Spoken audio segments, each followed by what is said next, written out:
Quando o assunto é fabricantes de aviões comerciais na atualidade, os dois primeiros nomes que instantaneamente vêm em nossa cabeça são Boeing e Airbus.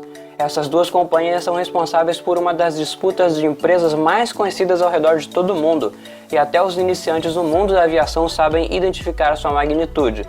No vídeo de hoje vamos falar em especial da mais nova e reconhecida por sua altíssima inovação tecnológica presente em seus aviões, a Airbus. Uma das empresas mais bem-sucedidas do século XXI, a Airbus entrou no universo da aviação em potência total, introduzindo conceitos inovadores e ganhando imensa popularidade ao redor de todo o mundo. Desde as suas origens até os dias atuais, contaremos a história dessa gigante em detalhes e de uma maneira extremamente simples de entender. Então, sem mais introduções, vamos direto ao vídeo.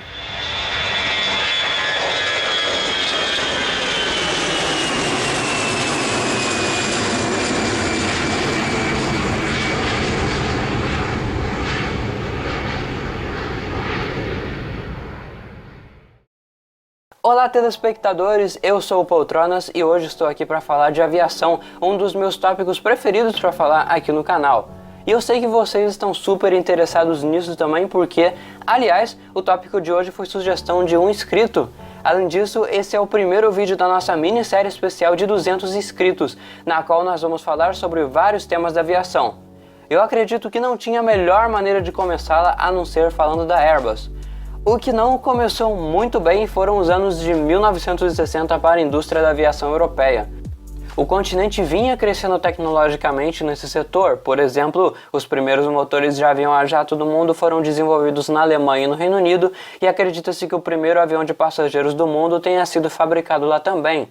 Mas mesmo as produtoras europeias tendo designs muito promissores, elas também sabiam do risco de colocá-los em prática em grande escala.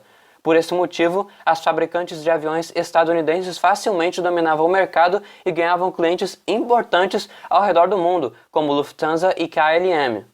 Sabendo desse cenário, foram iniciadas negociações na época para que fosse fundada uma grande fabricante de aviões europeia, que contaria com a colaboração conjunta de vários países do continente. Após alguns anos de negociações e esclarecimentos, empresas da França, Reino Unido e da República Federal da Alemanha se juntaram para criar a Airbus Industrie GIE, em 18 de dezembro de 1970. Menos de um ano depois, uma companhia espanhola também se juntaria à iniciativa, através da compra de algumas ações da companhia. O primeiro projeto da corporação, na verdade, começou alguns anos antes mesmo dela ser fundada. A proposta inicial era de criar uma aeronave wide-body de 2 motores e de média a longa distância. No início de 1967, o termo A300 ganhou popularidade e começou a ser aplicado a uma proposta de avião que levaria aproximadamente 320 passageiros. Em julho do mesmo ano, o projeto foi iniciado e o engenheiro francês Roger Bataille foi nomeado diretor técnico do que ficaria conhecido como o programa do Airbus A300. Outros executivos europeus também foram ocupando os cargos importantes restantes. O primeiro plano de divisão das tarefas foi projetado por Bataille. A França produziria o cockpit, os controles e a parte central inferior do avião, o Reino Unido faria as asas, a Espanha fabricaria o estabilizador horizontal, a Alemanha ficava encarregada de outras partes da fuselagem e a Holanda de outros elementos das asas.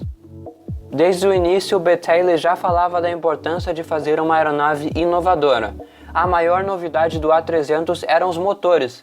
Eram somente 2 em comparação aos outros grandes jatos da época, que normalmente tinham 3 ou até 4. Quanto menos motores, menor o consumo de combustível e mais dinheiro para as companhias aéreas. Além disso, o modelo também foi o primeiro avião de passageiros da história a utilizar materiais compostos em algumas partes. Durante o show aéreo de Paris de 1969, o Airbus A300 foi oficialmente lançado, se tornando o primeiro avião comercial wide-body de 2 motores do mundo. Os primeiros pedidos da Airbus vieram em setembro de 1970, com a encomenda da Air France de 6 aviões. O primeiro voo do A300 foi feito em 1972, com o modelo entrando oficialmente em serviço 2 anos depois, com a própria Air France. Inicialmente, o consórcio não estava sendo bem sucedido, devido em certa parte à crise do petróleo em 1973 e principalmente por causa do avião supersônico mais famoso do mundo, o Concorde, que estava sendo lançado na mesma época. No entanto, os pedidos do A300 foram crescendo aos poucos e em 1979 já eram 81 aviões voando com 14 companhias aéreas diferentes ao redor do mundo. Enquanto o A300 começava a ganhar os céus, começou a ser criada uma grande demanda para aviões um pouco menores. Algumas companhias não tinham tráfego suficiente para colocar um avião do tamanho do A300 em suas rotas. Em resposta a isso, a Airbus desenvolveu uma nova aeronave, o A310. Devido às semelhanças dos dois modelos, a integração dos jatos da empresa teve início com esses aviões. Quanto mais parecidos são os seus sistemas, mais fácil é para as companhias aéreas trocarem as suas tripulações de um avião para o outro, e menores são as despesas. A maior novidade do A310 é que ele levava em média 220 passageiros e em geral era menor do que o seu antecessor, como planejado. O A310 foi uma boa aeronave, mas que viveu pouco. Somente 255 unidades foram produzidas em um intervalo de 15 anos. Com seus dois primeiros projetos, a Airbus se tornou a companhia mais ou menos conhecida na indústria da aviação, mas ela nem chegava perto das gigantes como Boeing e McDonnell Douglas. No entanto, um projeto seria capaz de mudar completamente esse cenário: a família A320. Aviões menores de corredor simples com capacidade típica entre 120 e 200 passageiros. O projeto foi a porta de entrada para a Airbus na categoria de aviões de curtas e médias distâncias, que tinha uma forte concorrência, como nada menos do que o avião comercial mais popular da história, o Boeing 737. Um projeto ambicioso, sim, mas que deu e ainda dá muito certo. Antes mesmo do seu primeiro voo, o A320 já tinha recebido mais de 400 pedidos, em comparação a somente 15 do A300 em 1972. O sucesso foi tão grande que até hoje já são mais de 9.200 unidades produzidas, o que põe a família A320 no segundo lugar da lista de aviões comerciais mais populares do mundo. O A320 foi o primeiro avião comercial da história a utilizar o sistema Fly-by-Wire, que substitui os controles aéreos manuais por uma interface eletrônica. Os movimentos dos controles de voo são convertidos em sinais eletrônicos transmitidos por fios, e computadores determinam como movimentar os atuadores.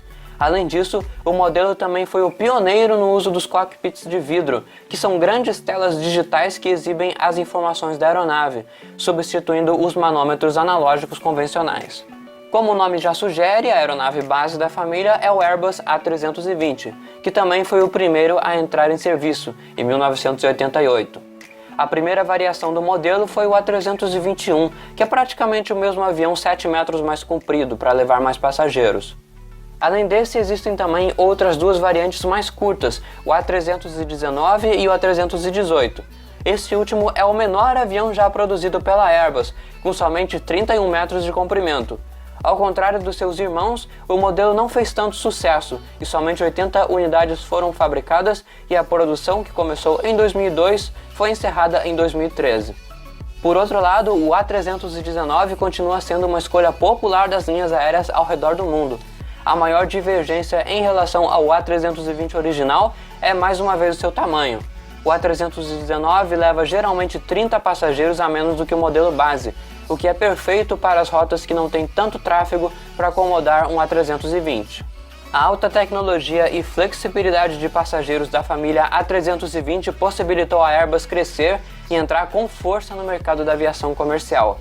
O seu sucesso impulsionou o desenvolvimento de dois novos aviões de longo alcance ao mesmo tempo, o A330 e A340. Mas essa é uma parte que vai ficar para o próximo vídeo. Se você gostou desse especial e quer ver a sua continuação, fica atento nos próximos lançamentos do nosso canal. Uma dica, se você é muito distraído como eu e provavelmente vai esquecer de voltar aqui, é de se inscrever no nosso canal, porque dessa forma o YouTube vai te mandar notificações de qualquer vídeo novo aqui e você não vai ficar de fora. Espero que vocês tenham gostado e muito obrigado por ter assistido, galera. Então nos vemos na próxima. Tchau, tchau!